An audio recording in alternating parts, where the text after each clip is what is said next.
કહેવા માટે તો ઘણું છે, પણ સમયના અંતરાલે આપણે થોડું સંક્ષિપ્ત રાખીશું. હનુમાનજી મહારાજ સમુદ્ર લાગીને રાવણની સભામાં આવે છે અને રાવણની સભામાં નિસંકોચ ઉભા છે. ને તો રાવણની સભામાં આપણે ગાયું કે બધા કર જોડીને નતમસ્તક થઈને ઉભા છે. એ સભાની અંદર છે હનુમાનજી મહારાજ નિસંકોચ, કોઈ જ ભય વગર, કોઈ જ બીક વગર. કારણ હૃદયની અંદર શ્રી રામચંદ્રજીનો વાસ છે. આપણને કીધું હોય નોર્થ કોરિયામાં જઈને બોલજો તો શું કરે ઓલો જાડો? પણ હનુમાનજી મહારાજે ત્યાં લંકામાં જઈને રાવણને ઉપદેશ આપ્યો. શું? મોહ મૂલ બહુ શૂલ પ્રદ ત્યાગ તમ અભિમાન. જહુ રામ રઘુનાયક કૃપા સિંધુ ભગવાન. કે તારું અભિમાન ત્યાગી શ્રી રામચંદ્રજીના શરણનો વાસ કરતું. તારા બધા જ અપરાધને ક્ષમા કરશે એવા કૃપા સિંધુ ભગવાન છે મારા. પરંતુ અભિમાન ના નમે.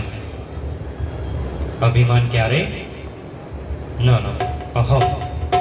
અને અહમ અંતે તો પ્રભુના હાથે નમવું જ પડે અને તેનો નાશ સત્ય જ છે. બીજો પણ એક ભાવ આ જ ચોપાઈની અંદર આગળ શ્રી હનુમાનજી મહારાજ કહે છે.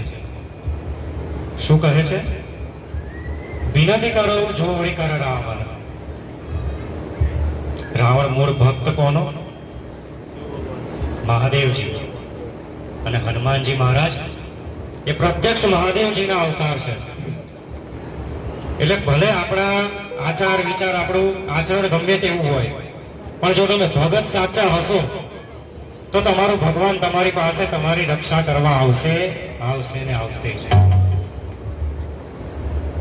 ભગવાન ભક્તની સામે હાથ જોડી ઉભો છે કે વિનતી કરો જોડી કર રાવણ. સુનહુ માનતજી મોર શિખાવ. કે માનતજી મારી શીખ તું જો, મારું સાંભળ.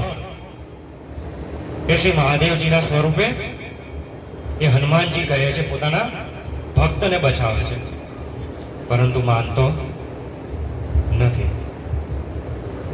આવા અનેક ઘણા ભાવ છે. જો ચર્ચા કરવા બેસીએ તો રાત્રિ ટૂંકી પડે. 24 તારીખ 25 તારીખથી પછી અહીંયા પાઠ બેસાડવો પડે. પરંતુ વધારે સમય ન લેતા